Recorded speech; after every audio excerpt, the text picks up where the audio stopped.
രണ്ട്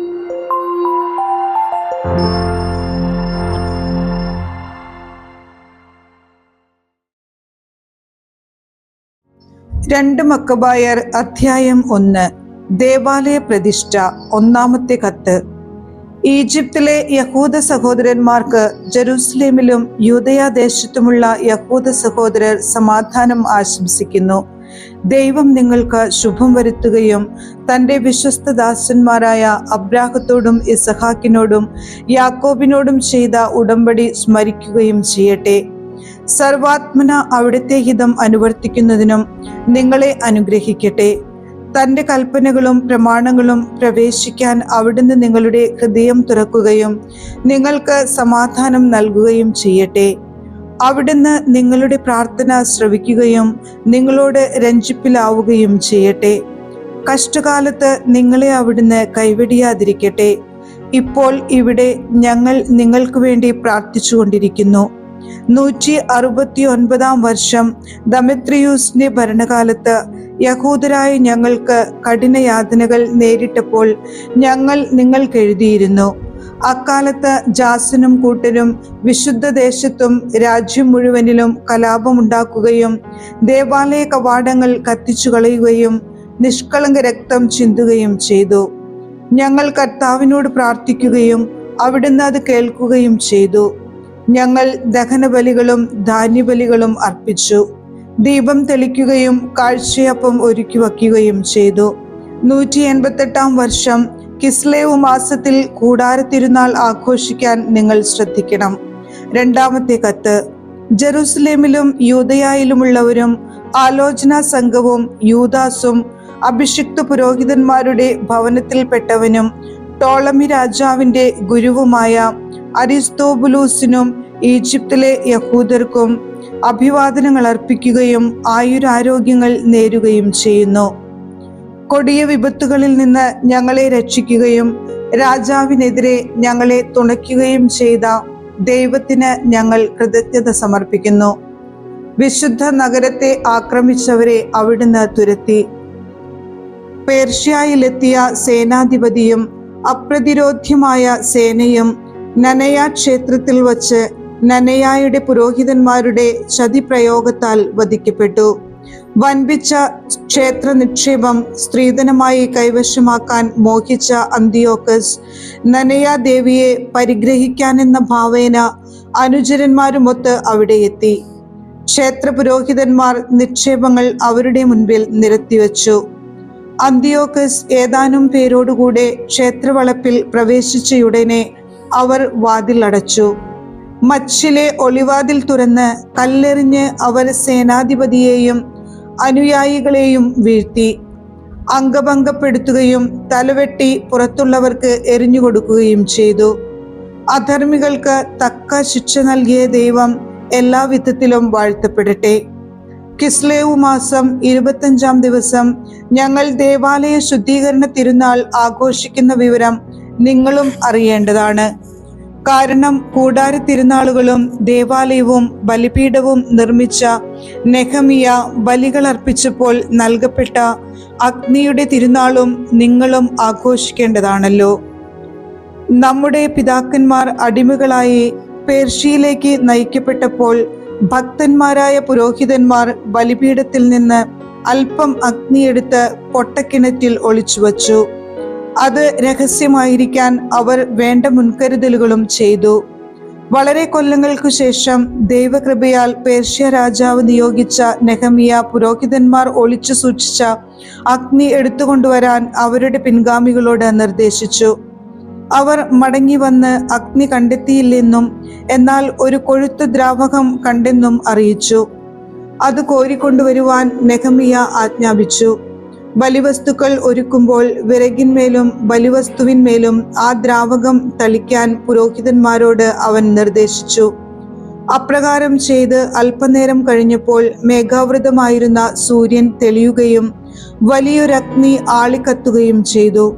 എല്ലാവരും അത്ഭുതപ്പെട്ടു. ബലിവസ്തു ദഹിക്കുമ്പോൾ പുരോഹിതന്മാരും ജനങ്ങളും പ്രാർത്ഥിച്ചുകൊണ്ടിരുന്നു. ജോനാഥൻ പ്രാർത്ഥന നയിക്കുകയും ജനം നെഹമിയായോടൊത്ത് പ്രതിവചനം ചൊല്ലുകയും ചെയ്തു. അവർ ഇങ്ങനെ പ്രാർത്ഥിച്ചു: സകലത്തിൻ്റെയും സൃഷ്ടാവും ദൈവവുമായ കർത്താവേ, ഏകരാജാവും ദയാലുവുമായ അങ്ങ് ഭീതികരനും ബലവാനും നീതിമാനും കാരുണ്യവാനുമാണ്. അങ്ങ് മാത്രമാണ് ഉദാരനും നീതിമാനും സർവശക്തനും നിത്യനുമായവൻ. എല്ലാ തിന്മകളിലും നിന്ന് ഇസ്രായേലിനെ അങ്ങ് രക്ഷിക്കുന്നു. അങ്ങ് ഞങ്ങളുടെ പിതാക്കന്മാരെ തിരഞ്ഞെടുത്ത് വിശുദ്ധീകരിച്ചു. ഇസ്രായേൽ മക്കൾക്കു വേണ്ടി ഈ ബലി സ്വീകരിക്കുകയും അങ്ങയുടെ ഓഹരിയായ അവരെ കാത്തുരക്ഷിക്കുകയും പവിത്രീകരിക്കുകയും ചെയ്യണമേ. ചിതറിപ്പോയ ഞങ്ങളുടെ ജനത്തെ ഒന്നിച്ചു കൂട്ടുകയും വിജാതീയരുടെ ഇടയിൽ അടിമകളായി തീർന്നവരെ സ്വതന്ത്രരാക്കുകയും ചെയ്യണമേ. നിന്ദിതരെയും പുറന്തള്ളപ്പെട്ടവരെയും കടാക്ഷിക്കണമേ. അവിടുന്നാണ് ഞങ്ങളുടെ ദൈവമെന്ന് വിജാതീയർ അറിയാൻ ഇടയാകട്ടെ. മർദ്ദകരെയും അഹങ്കാരം കൊണ്ട് മതിച്ചവരെയും ശിക്ഷിക്കണമേ. മോശ പറഞ്ഞിട്ടുള്ളതുപോലെ അങ്ങയുടെ ജനത്തെ വിശുദ്ധ സ്ഥലത്ത് നട്ടുവളർത്തണമേ. അനന്തരം പുരോഹിതന്മാർ കീർത്തനങ്ങൾ ആലപിച്ചു. ബലിവസ്തു ദഹിച്ചു കഴിഞ്ഞപ്പോൾ ബാക്കിയുണ്ടായിരുന്ന ദ്രാവകം വലിയ കല്ലുകളുടെ മേൽ ഒഴിക്കുന്നതിന് നെഹമ്യാ കൽപ്പിച്ചു. അങ്ങനെ ചെയ്തപ്പോൾ ഒരു അഗ്നിജ്വാല ഉണ്ടായി. ബലിപീഠത്തിൽ നിന്നുള്ള പ്രകാശം തട്ടിയപ്പോൾ ആ ജ്വാല കെട്ടടങ്ങി. ഈ വസ്തുത പ്രസിദ്ധമായി.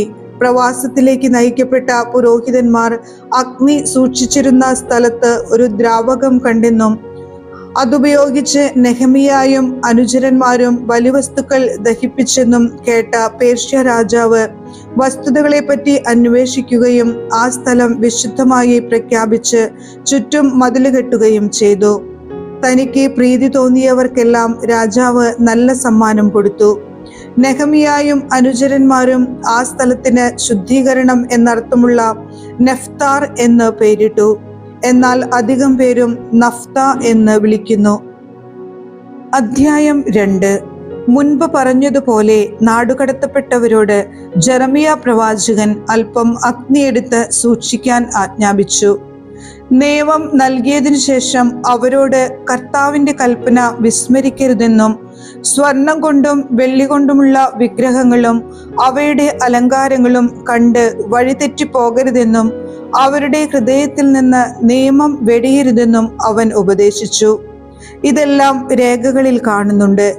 രേഖയിൽ ഇങ്ങനെയും കാണുന്നു: ദൈവത്തിന്റെ അരുളപ്പാടനുസരിച്ച് കൂടാരവും പേടകവും തന്റെ പിന്നാലെ കൊണ്ടുവരാൻ പ്രവാചകൻ കൽപ്പിച്ചു. ദൈവം നൽകുന്ന അവകാശ ഭൂമി കാണാൻ മോശ കയറിയ മലയിലേക്ക് അവൻ പോയി. അവിടെ ജെറമിയ ഒരു ഗുഹ കണ്ടു. കൂടാരവും പേടകവും ധൂപപീഠവും അതിൽ വച്ച് പ്രവേശനദ്വാരം അടച്ച് ഭദ്രമാക്കി. അനുയായികളിൽ ചിലർ അങ്ങോട്ടുള്ള വഴി അടയാളപ്പെടുത്താൻ മുതിർന്നെങ്കിലും വഴി കണ്ടുപിടിക്കാൻ കഴിഞ്ഞില്ല.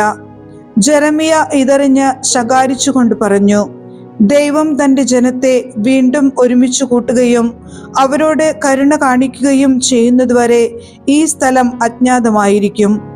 അന്ന് കർത്താവ് ഇത് വെളിപ്പെടുത്തും.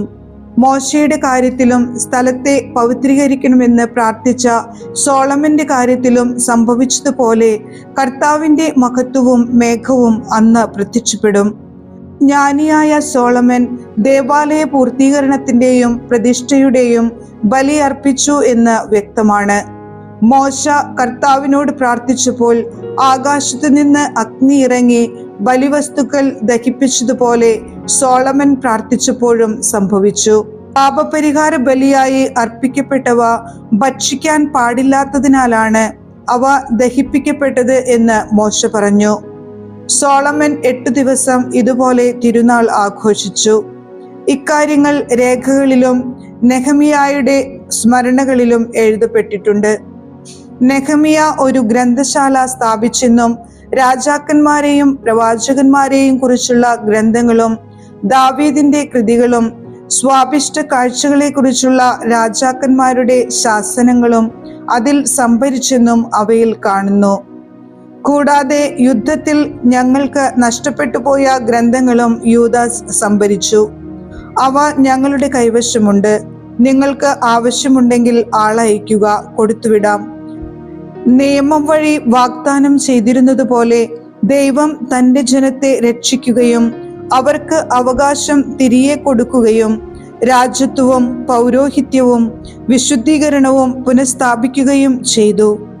ദൈവം നമ്മുടെ മേൽ താമസിയാതെ കരുണ കാണിക്കുമെന്നും ഭൂമിയുടെ എല്ലാ ഭാഗങ്ങളിലും നിന്ന് നമ്മെ തൻ്റെ വിശുദ്ധ സ്ഥലത്ത് ഒരുമിച്ച് കൂട്ടുമെന്നും ഞങ്ങൾക്ക് പ്രത്യാശയുണ്ട്. കാരണം അവിടുന്ന് നമ്മെ വലിയ അനർത്ഥങ്ങളിൽ നിന്ന് രക്ഷിക്കുകയും തൻ്റെ സ്ഥലം ശുദ്ധീകരിക്കുകയും ചെയ്തു. ഗ്രന്ഥകാരന്റെ മുഖവുര. യൂദാസ് മക്കബേയൂസിന്റെയും സഹോദരന്മാരുടെയും ചെയ്തികൾ, ദേവാലയ ശുദ്ധീകരണം, ബലിപീഠ പ്രതിഷ്ഠ, അന്ത്യോക്കസ് എപ്പിഫാനസിനും പുത്രൻ യുപ്പാത്തോറിനും എതിരെ നടന്ന യുദ്ധങ്ങൾ, യഹൂദ വിശ്വാസത്തെ സംരക്ഷിക്കാൻ തീക്ഷ്ണതയോടെ പ്രവർത്തിച്ചവർക്ക് സ്വർഗത്തിൽ നിന്ന് ലഭിച്ച ദർശനം, സംഖ്യയിൽ ചെറുതെങ്കിലും കർത്താവ് ദയാവായ്പോടെ തങ്ങളിൽ പ്രസാദിച്ചതിനാൽ അവർ നാട് മുഴുവൻ പിടിച്ചടക്കിയത്, ആ കിരാതവർഗങ്ങളെ അനുധാവനം ചെയ്തത്, ലോകപ്രസിദ്ധി ആർജിച്ച ദേവാലയം വീണ്ടെടുക്കുകയും നഗരത്തെ സ്വതന്ത്രമാക്കുകയും അസാധുവാക്കാനിരുന്ന നിയമങ്ങൾ പുനഃസ്ഥാപിക്കുകയും ചെയ്തത്. ഇവയുടെ വിവരണം കിരണേക്കാരൻ ജാസൻ 5 വാല്യങ്ങളായി തയ്യാറാക്കിയിട്ടുണ്ട്. അത് ഒരു പുസ്തകത്തിൽ സംക്ഷേപിക്കാൻ ഞങ്ങൾ ശ്രമിക്കാം. ഇതിലുള്ള സംഖ്യകളുടെ പെരുപ്പവും ചരിത്ര വൃത്താന്തങ്ങൾ അറിയാൻ ആഗ്രഹിക്കുന്നവർക്ക് വസ്തുതകളുടെ ബാഹുല്യം മൂലം ഉളവാകുന്ന പ്രയാസവും ഞങ്ങൾ കണക്കിലെടുക്കുന്നുണ്ട്. വായിക്കാൻ ആഗ്രഹിക്കുന്നവർക്ക് ആസ്വാദ്യവും മനഃപ്പാഠമാക്കാൻ ഇച്ഛിക്കുന്നവർക്ക് സുഖകരവും എല്ലാ വായനക്കാർക്കും ഉപകാരപ്രദവും ആക്കുകയാണ് ഞങ്ങളുടെ ലക്ഷ്യം. മറ്റുള്ളവരെ സംതൃപ്തരാക്കാൻ തക്കവിധം വിരുന്നൊരുക്കുക എളുപ്പമല്ലാത്തതുപോലെ ഗ്രന്ഥ സംക്ഷേപണം ഏറ്റെടുത്തിരിക്കുന്ന ഞങ്ങൾക്ക് അത് സുസാധ്യമല്ല. വിയർപ്പൊഴുക്കലും ഉറക്കമിളപ്പും അത് ആവശ്യപ്പെടുന്നു.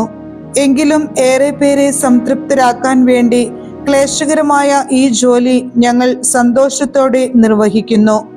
വസ്തുതകൾ സംക്ഷേപിച്ച് രൂപരേഖ തയ്യാറാക്കുന്നതിലാണ് ഞങ്ങൾ ശ്രദ്ധിച്ചിട്ടുള്ളത്. സൂക്ഷ്മമായ വിശദാംശങ്ങൾ മൂലഗ്രന്ഥകാരന് ഞങ്ങൾ വിട്ടിരിക്കുന്നു. പുതിയ വീട് പണിയുന്ന ശില്പി കെട്ടിടത്തിന്റെ എല്ലാ വിശദാംശങ്ങളിലും ശ്രദ്ധിക്കണം. എന്നാൽ ചിത്രമെഴുത്തും അലങ്കാരപ്പണിയും ചെയ്യുന്നയാൾ അതിന്റെ മോടി മാത്രം ശ്രദ്ധിച്ചാൽ മതി. എൻ്റെ അഭിപ്രായത്തിൽ ഞങ്ങളുടെ കാര്യവും ഇതുപോലെയാണ്. വിഷയം എല്ലാ വശത്തും നിന്ന് പരിശോധിച്ചറിയുകയും വിശദാംശങ്ങൾ സൂക്ഷ്മമായി ക്രോഡീകരിക്കുകയുമാണ് മൂലചരിത്രകാരന്റെ ധർമ്മം. വിവരണം പുനരാഖ്യാനം ചെയ്യുന്നവന് ആവിഷ്കരണത്തിന്റെ സംക്ഷിപ്തതയിൽ ശ്രദ്ധിച്ച് സമ്പൂർണ്ണ വർണ്ണന ഉപേക്ഷിക്കാൻ അവകാശമുണ്ട്. ഈ അടിസ്ഥാനത്തിൽ ഇനി ഏറെയൊന്നും പറയാതെ നമ്മുടെ പ്രതിപാദനം ആരംഭിക്കാം. ചരിത്രം തന്നെ വെട്ടിച്ചുരുക്കുമ്പോൾ മുഖവുര ദീർഘിപ്പിക്കുന്നത് ഉചിതമല്ലല്ലോ. അധ്യായം 3. ദേവാലയത്തിന് സംരക്ഷണം. പ്രധാന പുരോഹിതൻ ഓനിയാസ് ദൈവഭക്തനും തിന്മയെ വെറുക്കുന്നവനുമായിരുന്നതിനാൽ വിശുദ്ധ നഗരത്തിൽ സമാധാനം അന്യോന്യമായി നിലനിന്നു. നിയമങ്ങൾ നന്നായി പാലിക്കപ്പെട്ടു. അന്ന് രാജാക്കന്മാർ വിശുദ്ധ സ്ഥലത്തെ ആദരിക്കുകയും വിശിഷ്ടമായ സമ്മാനങ്ങൾ നൽകി ദേവാലയത്തെ മഹത്വപ്പെടുത്തുകയും ചെയ്തു. ഏഷ്യയിലെ രാജാവായ സെല്യൂക്കസ് പോലും ബലിയർപ്പണത്തിനാവശ്യമായ തുക സ്വന്തം ഭണ്ഡാരത്തിൽ നിന്ന് നൽകിപ്പോന്നു.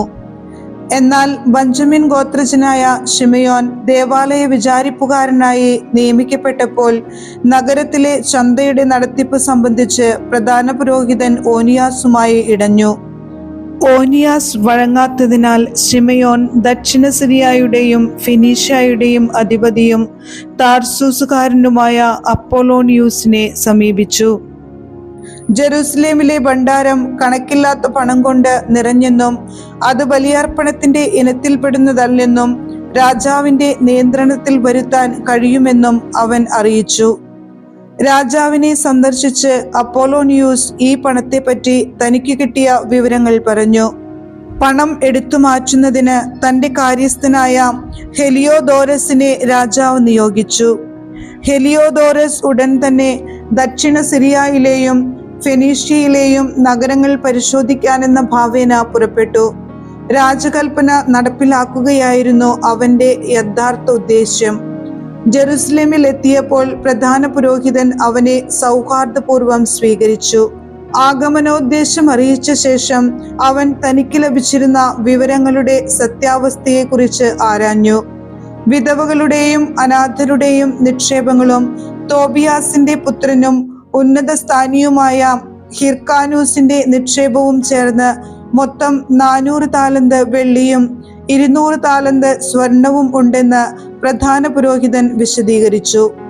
ദുഷ്ടനായ ശിമിയോൻ വസ്തുതകൾ അങ്ങേയറ്റം തെറ്റിദ്ധരിപ്പിച്ചിരുന്നു.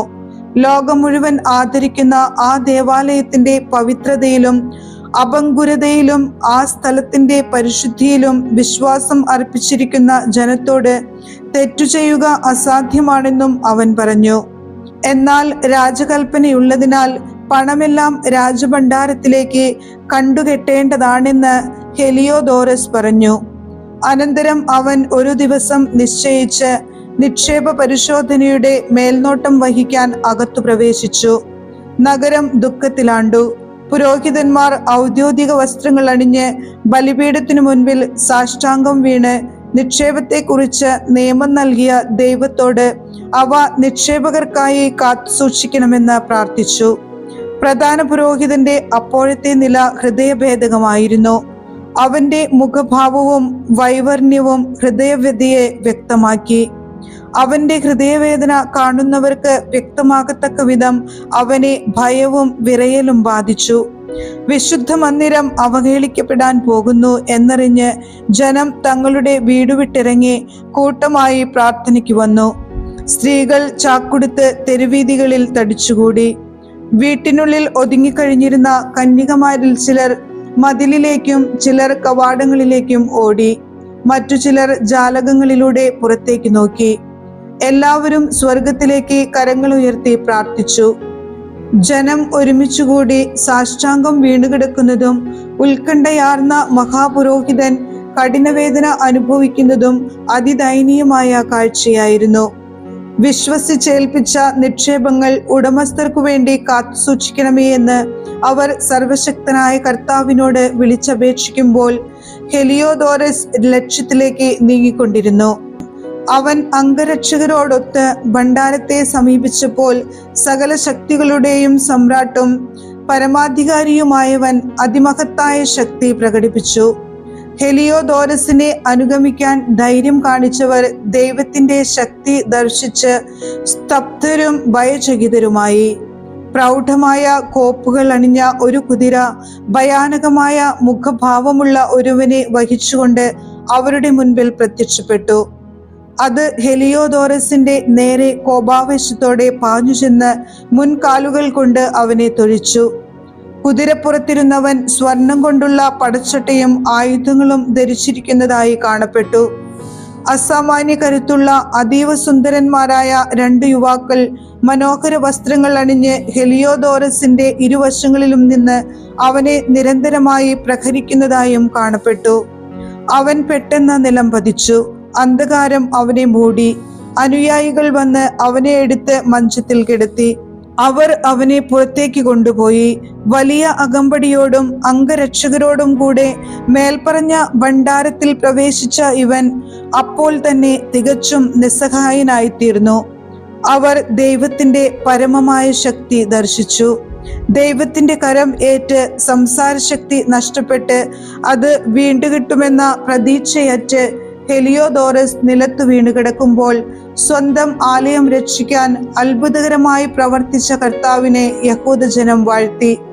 അല്പസമയം മുൻപ് വരെ പരിഭ്രമവും അസ്വസ്ഥതയും മുറ്റിനിന്ന ദേവാലയത്തിൽ സർവശക്തനായ കർത്താവ് പ്രത്യക്ഷീഭവിച്ചതിനാൽ ആഹ്ലാദം അലതല്ലി.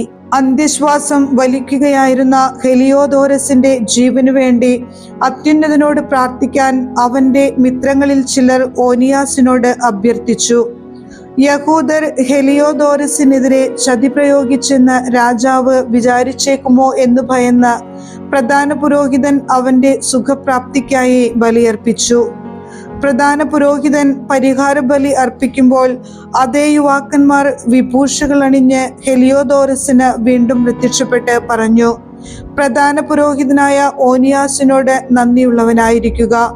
അവനെ പ്രതിയാണ് കർത്താവ് നിന്റെ ജീവൻ രക്ഷിച്ചത്. ദൈവത്താൽ പ്രഹരിക്കപ്പെട്ട നീ അവിടുത്തെ മഹത്തായ ശക്തി ലോകം മുഴുവൻ അറിയിക്കുക. ഇത് പറഞ്ഞിട്ട് അവർ അപ്രത്യക്ഷരായി. ഹെലിയോദോരസ് തന്റെ ജീവൻ രക്ഷിച്ച കർത്താവിനെ ബലിയർപ്പിക്കുകയും വലിയ നേർച്ചകൾ നേരുകയും ചെയ്തു. അവൻ ഓനിയാസിനോട് വിടവാങ്ങി രാജസന്നിധിയിലേക്ക് സൈന്യസമേതം യാത്രയായി. പരമോന്നതനായ ദൈവം പ്രവർത്തിച്ചതും സ്വനേത്രങ്ങൾ കണ്ടതുമായ കാര്യങ്ങൾക്ക് അവൻ സകല മനുഷ്യരുടെയും മുൻപാകെ സാക്ഷ്യം നൽകി. മറ്റൊരു സന്ദേശവുമായി ജെറുസലേമിലേക്ക് അയക്കപ്പെടാൻ ആരാണ് യോഗ്യൻ എന്ന് രാജാവ് ചോദിച്ചപ്പോൾ അവൻ പറഞ്ഞു, അങ്ങയ്ക്ക് ശത്രുവോ അങ്ങയുടെ ഭരണത്തിനെതിരെ ഗൂഢാലോചന നടത്തുന്നവനോ ഉണ്ടെങ്കിൽ അവനെ അയക്കുക. അടിമുടി പ്രഹരമേറ്റിട്ട് രക്ഷപ്പെട്ടാൽ അങ്ങയ്ക്ക് അവനെ തിരിച്ചു കിട്ടും. ദൈവത്തിന്റെ ശക്തി അവിടെ ഉണ്ടെന്ന തീർച്ച. സ്വർഗസ്ഥനായ ദൈവമാണ് അവിടം കാക്കുന്നതും അതിന് സഹായമെത്തിക്കുന്നതും. അതിനെ ഉപദ്രവിക്കുന്നവരെ അവിടുന്ന് പ്രഹരിച്ച് നശിപ്പിക്കുന്നു. ഇതാണ് ഹെലിയോദോരസിന്റെയും ഭണ്ഡാരം സംരക്ഷിക്കപ്പെട്ടതിന്റെയും കഥ. അധ്യായം 4.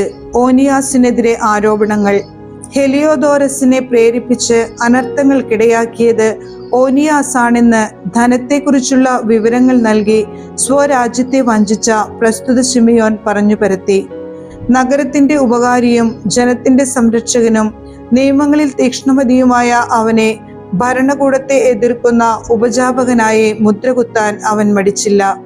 ഈ വിരോധം വളർന്ന് ശിമിയോന്റെ വിശ്വസ്തരായ അനുചരന്മാരിൽ ഒരുവൻ കൊലപാതകങ്ങൾ പോലും നടത്താൻ തുടങ്ങി.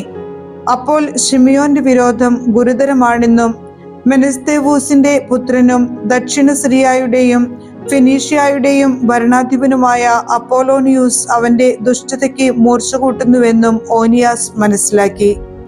ആരെയും കുറ്റപ്പെടുത്താനല്ല, ജനത്തിന്റെ പൊതുനന്മയും വ്യക്തിപരമായ നന്മയും ലക്ഷ്യമാക്കി അവൻ രാജാവിനെ സമീപിച്ചു.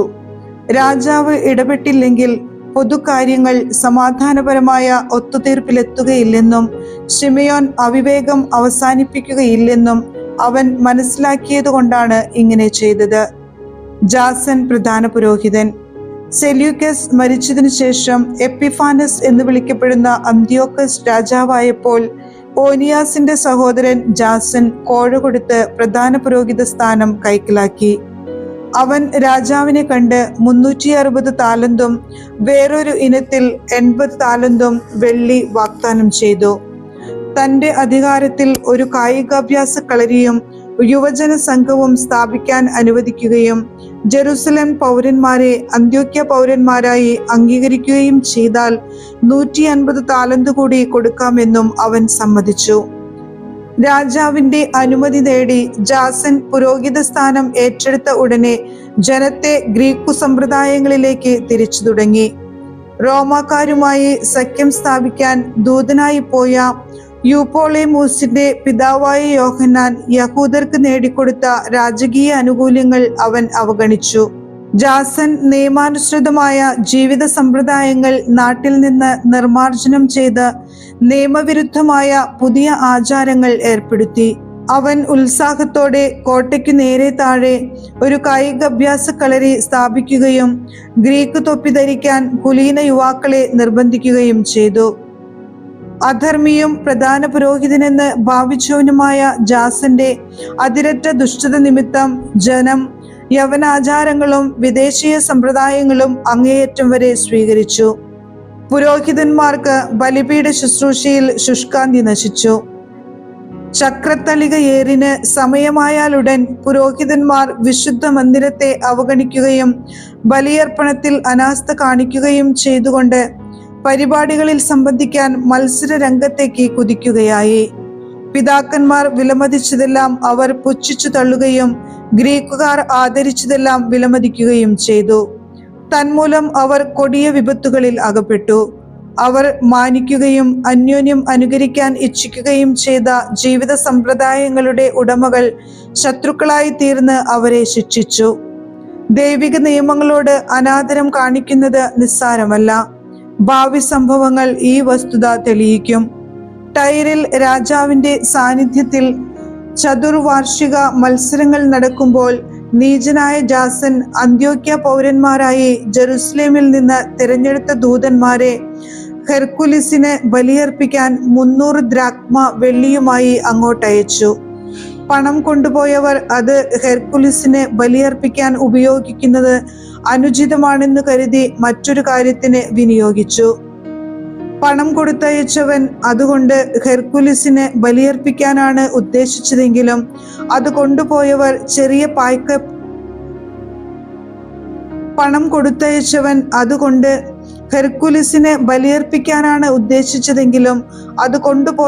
ചെറിയ പായ്ക്കപ്പൽ നിർമ്മിക്കാനാണ് ഉപയോഗിച്ചത്.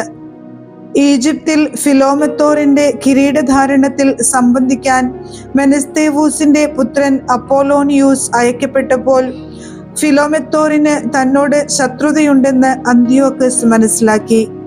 അവൻ തന്റെ സുരക്ഷിതത്വത്തിനു വേണ്ട നടപടികൾ സ്വീകരിച്ചു. ജോപ്പായിൽ എത്തിയതിനു ശേഷം അവൻ ജെറുസലേമിലേക്ക് യാത്ര തിരിച്ചു. ജാസനും നഗരവാസികളും അവനെ അത്യാഡംബരപൂർവം പന്തങ്ങളോടും ആർപ്പുവിളികളോടും കൂടെ സ്വീകരിച്ചു. അനന്തരം അവൻ സൈന്യസമേതം ഫെനീഷ്യയിലേക്ക് നീങ്ങി. മെനെലാവൂസ് പ്രധാന പുരോഹിതൻ.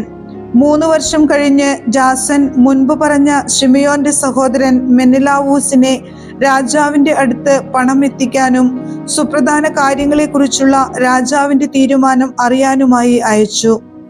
രാജസന്നിധിയിലെത്തിയ മെനെലാവൂസ് രാജാവിനെ അധികാരഭാവത്തോടെ പുകഴ്ത്തുകയും ജാസനേക്കാൾ 300 താലന്ത് വെള്ളി കൂടുതൽ വാഗ്ദാനം ചെയ്ത് പ്രധാന പുരോഹിത സ്ഥാനം സ്വന്തമാക്കുകയും ചെയ്തു.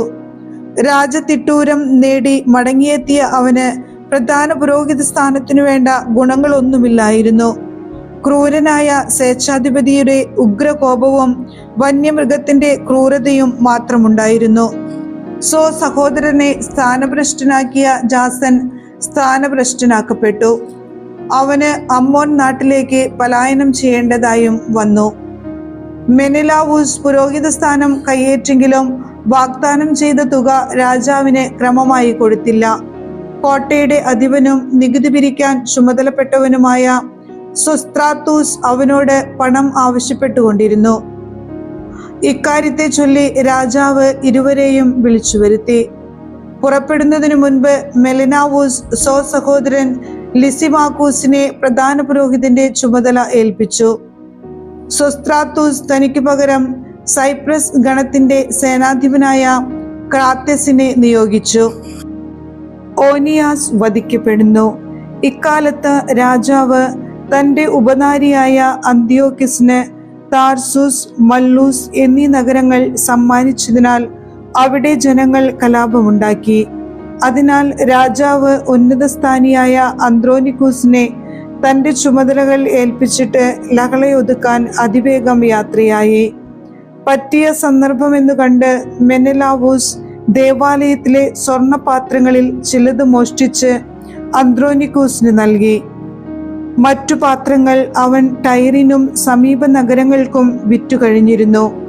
ഇതറിഞ്ഞ ഓനിയാസ് അന്ത്യോക്യയ്ക്ക് സമീപമുള്ള ദാഫ്നയിലെ വിശുദ്ധ മന്ദിരത്തിലേക്ക് മാറിയതിനു ശേഷം ഈ പ്രവർത്തികൾ പരസ്യമാക്കി. അതിനാൽ ഓനിയാസിനെ വധിക്കാൻ മെലിനാവൂസ് അന്ത്രോനിക്കൂസിനെ രഹസ്യമായി പ്രേരിപ്പിച്ചു. അന്ത്രോനിക്കൂസ് ഓനിയാസിനെ സമീപിച്ച് വലതുകരങ്ങൾ ചേർത്ത് വഞ്ചനാപൂർവം ശപഥം ചെയ്തു. ഓനിയാസ് അപകടം ശങ്കിച്ചെങ്കിലും അവനെ വിശുദ്ധ മന്ദിരത്തിന് പുറത്തു കൊണ്ടുവരാൻ അന്ത്രോനിക്കൂസിന് കഴിഞ്ഞു. അവൻ നീതിയെക്കുറിച്ച് തെല്ലും വിചാരമില്ലാതെ ഓനിയാസിനെ വധിച്ചു. അന്യായമായ ഈ വധത്തിൽ യഹൂദരും മറ്റു ജനതകളിൽപ്പെട്ട വളരെ പേരും ദുഃഖിക്കുകയും അമർഷം കൊള്ളുകയും ചെയ്തു. രാജാവ് കിലിക്യ ദേശത്തു നിന്ന് മടങ്ങിയെത്തിയപ്പോൾ നഗരത്തിലെ യഹൂദർ ഓനിയാസിന്റെ അകാരണ വധത്തെക്കുറിച്ച് പരാതി ബോധിപ്പിച്ചു. ഗ്രീക്കുകാരും ഈ അക്രമത്തിലുള്ള തങ്ങളുടെ അമർഷം പ്രകടിപ്പിച്ചു. അന്തിയോക്കസ് പരേതന്റെ പരിപാകതയും സത്സ്വഭാവവും അനുസ്മരിച്ച് മനോവ്യതയും സഹതാപവും കൊണ്ട് കരഞ്ഞു. പെട്ടെന്ന് കോപം ജ്വലിക്കുകയും അന്ത്രോനിക്കൂസിന്റെ ചെങ്കുപ്പായം ഉരിഞ്ഞുകളയുകയും മേലങ്കി വലിച്ചു കീറുകയും ചെയ്തു. ആ രക്തദാഹിയെ നഗരത്തിലൂടെ നടത്തിച്ച് ഓനിയാസിനോട് അക്രമം പ്രവർത്തിച്ച സ്ഥലത്ത് കൊണ്ടുവന്ന് കൊന്നുകളഞ്ഞു. കർത്താവ് അവന് അർഹിച്ച ശിക്ഷ നൽകി പകരം വീട്ടി. ലിസിമാക്കൂസ് വധിക്കപ്പെടുന്നു. ലിസിമാക്കൂസ് മെനെലാവൂസിന്റെ മൗന അനുവാദത്തോടെ നഗരത്തിൽ ദൈവദൂഷണപരമായി പലതും പ്രവർത്തിച്ചു. സ്വർണപാത്രങ്ങളിൽ പലതും മോഷ്ടിക്കപ്പെട്ടു. വിവരം പരസ്യമായപ്പോൾ ജനം ലിസിമാക്കൂസിനെതിരെ സംഘടിച്ചു. ജനങ്ങൾ പ്രക്ഷുബ്ധരാകുന്നത് കണ്ട് ലിസിമാക്കൂസ് കടന്ന പ്രായവും ഒട്ടും കുറയാത്ത ഭോഷത്വവുമുള്ള ഔരാനൂസിന്റെ നേതൃത്വത്തിൽ 3000 ആളുകളെ സായുധരാക്കി നീതീകരിക്കാനാവാത്ത ആക്രമണം അഴിച്ചുവിട്ടു. ലിസിമാക്കൂസ് ആക്രമിക്കുന്നെന്ന് കണ്ടയുടനെ യഹൂദരിൽ ചിലർ അവിടെ കിടന്ന കല്ലുകളും തടിക്കഷ്ണങ്ങളും മറ്റു ചിലർ ചാരവും എടുത്ത് കണ്ടപാടെ ലിസിമാക്കൂസിന്റെയും അനുയായികളുടെയും നേർക്ക് വലിച്ചെറിഞ്ഞു. അങ്ങനെ അവർ പലരെയും മുറിവേൽപ്പിച്ചു, ചിലരെ കൊന്നു, എല്ലാവരെയും തുരത്തി. ദേവാലയ ചോരനെ ഭണ്ഡാരത്തിന് സമീപം വച്ച് വധിച്ചു. ഈ കാര്യത്തെ പ്രതി മെനെലാവൂസിനെതിരെ കുറ്റാരോപണങ്ങൾ ഉയർന്നു. രാജാവ് ടൈറിൽ എത്തിയപ്പോൾ കാര്യാലോചന സമിതി നിയോഗിച്ച 3 പേർ വസ്തുവകകൾ അവനെ അറിയിച്ചു. പതനം സുനിശ്ചിതമെന്ന് ഗ്രഹിച്ച മെനെലാവൂസ് രാജാവിനെ സ്വാധീനിക്കാൻ ദോറിമേനസിന്റെ പുത്രൻ ടോളമിക്ക് സാരമായ കോഴ വാഗ്ദാനം ചെയ്തു. ടോളമി കാറ്റുകൊള്ളാനെന്ന ഭാവേന രാജാവിനെ സ്തംഭനിരകളുടെ അടുത്തേക്ക് നയിച്ച് മനസ്സുമാറ്റാൻ പ്രേരിപ്പിച്ചു. തുടർന്ന് രാജാവ് സർവ്വദുഷ്ടതകൾക്കും കാരണമായ മെനെലാവൂസിനെ ആരോപണങ്ങളിൽ നിന്ന് മോചിപ്പിച്ചു. ആ നിർഭാഗ്യന്മാരെ മരണത്തിനേൽപ്പിക്കുകയും ചെയ്തു. അവർക്കാകട്ടെ ഷിഥിയക്കാരുടെ മുൻപാകെ വാദിച്ചാൽ പോലും മോചനം ലഭിക്കുമായിരുന്നു. നഗരത്തിനും ഗ്രാമങ്ങൾക്കും വിശുദ്ധ പാത്രങ്ങൾക്കും വേണ്ടി വാദിച്ചവർ നീതിക്ക് നിരക്കാത്ത ശിക്ഷയനുഭവിച്ചു. ടൈർ നിവാസികൾ പോലും ഈ പാതകത്തോടുള്ള വെറുപ്പ് വ്യക്തമാക്കാൻ വേണ്ടി അവരുടെ ശവസംസ്കാരം ആഡംബരപൂർവം നടത്താൻ സഹകരിച്ചു. എന്നാൽ മെനെലാവൂസ് അധികാരികളുടെ അത്യാഗ്രഹം നിമിത്തം പൗരോഹിത്യ പദവിയിൽ തുടർന്നു. അവൻ ദുഷ്ടതയിൽ വളർന്ന് സ്വജനത്തിനെതിരായ ഗൂഢാലോചനയിൽ മുഴുകി.